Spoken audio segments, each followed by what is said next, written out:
Hey, Gazoo's here. Um, Summer just started, so why am I talking about football? Because 2 months can go by fast, and I want everybody prepared for the maelstrom known as the Gazoo. Gazoo 9, can you believe it? This league started as just kind of a gimmick. I just wanted to give people at work that weren't in a fantasy league a venue. And then I ended up just making this thing quite large. At its peak, it was a 39 team league, three 13 team divisions. There have been major changes in this league. We went to best ball, we went to the all in schedule, we went to the demo derby, and on and on. It's a progressive league that is got a lot of experienced players. Let's put it this way. One thing I love about the Gazoo, and I mentioned this on another video. Of the last 3 years, I wrote down the teams that came in the top three in each of the 3 years. So there were 9 different slots. Guess what? 9 different names in these slots. That is parity. Yeah, there are some A players in the Gazoo. There's no doubt. Yes, there are a lot of B players. A B player isn't somebody that's just a rollover. It's just somebody that hasn't really got the crown. You got to get the crown. Doesn't have to be in the Gazoo. You have to have some titles. Title Town. One of these days, Gobbler, get your ass to Title Town.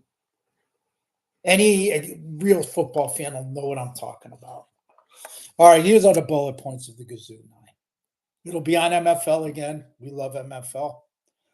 It's a good place. I think the rules are very solid in the Gazoo. I mean, I have a couple ideas that are a little radical that I'll have to run by Anthony and Paul for future reference. But seeing as I'm kind of on the outs, let's face it, my name's on the marquee, but Paul D is running the league. Let's not make any mistake about it. He ordered the stickers, the new and improved stickers.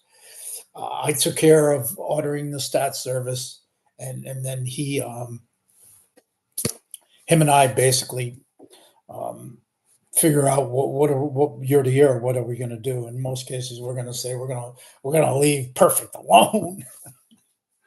Anyhow, 30 teams this year. We anticipate 3 10-team divisions. Hopefully, we don't have any dropouts. We have 2 teams in a little bit of a state of turmoil. I'll get to that in a minute. But this is important for you guys that are kind of leading the people that are running the drafts in these 3 leagues. Please find out and get definite word from each person that they're going to get there. Because the last thing we need is what happened in the league years ago when we had to, people didn't show up for the draft and we had to appeal to the crowd to purchase another team. And it happened, and we're still feeling the effects of it, but it's not ideal when that happens. And it's a shitty position to be in when you're picking a team on the fly. Doesn't mean that you'll suck, no. And I've been that guy. I've been that jockey. And there's plenty of us here that have picked 2, 3, 4 teams at once. It's mania that you should never have to deal with. Anyhow, ideally to me, this league would have 3, 11, or 12 team units, but 10 is good. We proved last year, it proved to me, my thick head, that a 10-team league is not shitty. It's not for chumps. It's not a layup. It's good.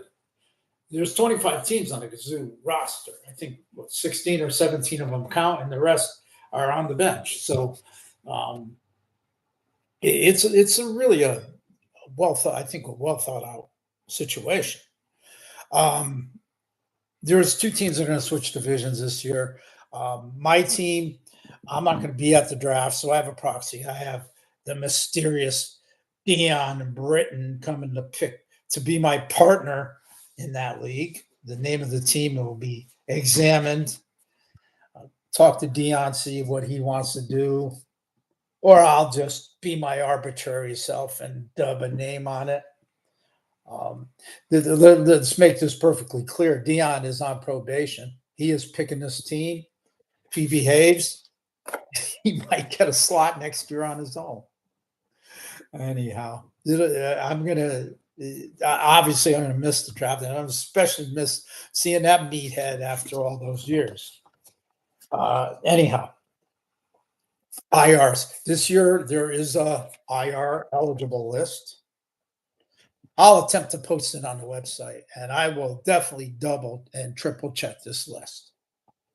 But you due diligence, you could do it yourself. You go to week one, you go back to last year's shit, you look up the rosters on week one, then you look them up in week 17, you compare the two, and a rookie that's on one and it's on 17, eligible.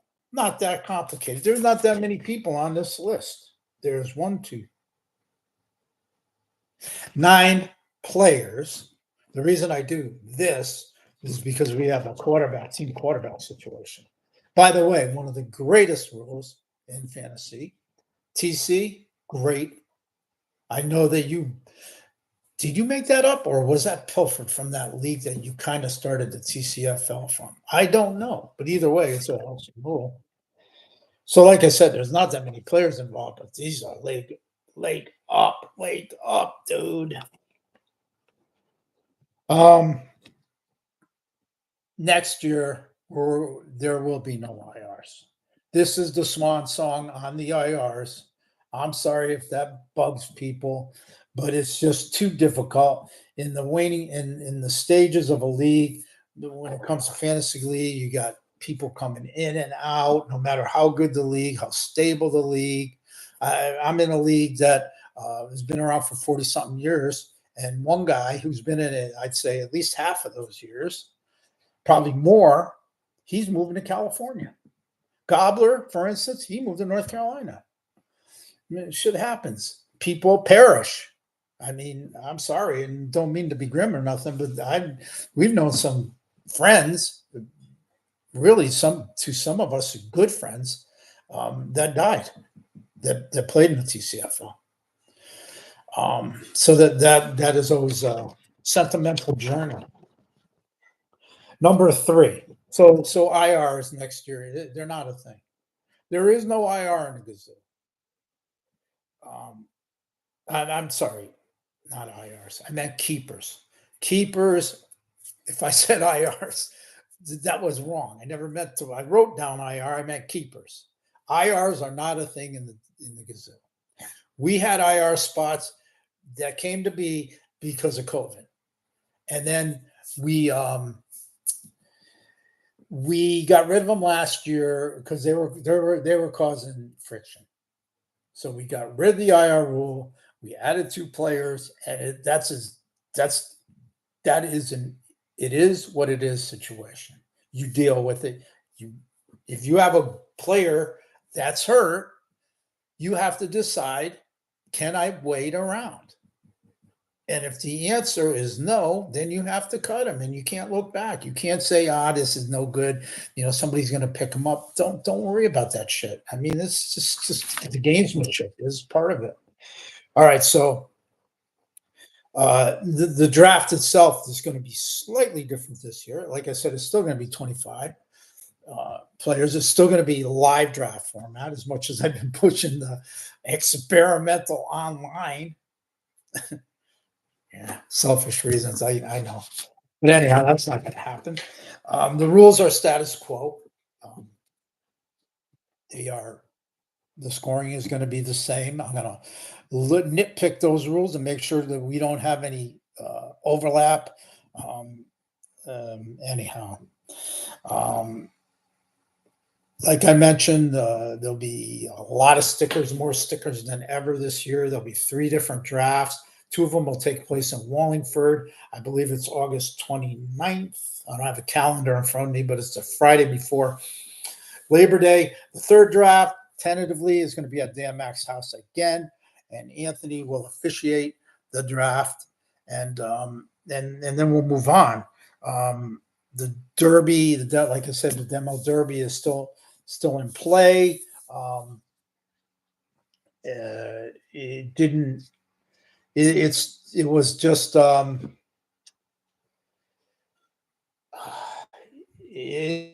wonderful little excitement thing, I think, and it's just part of it's part of the difficulty of winning the Gazoo.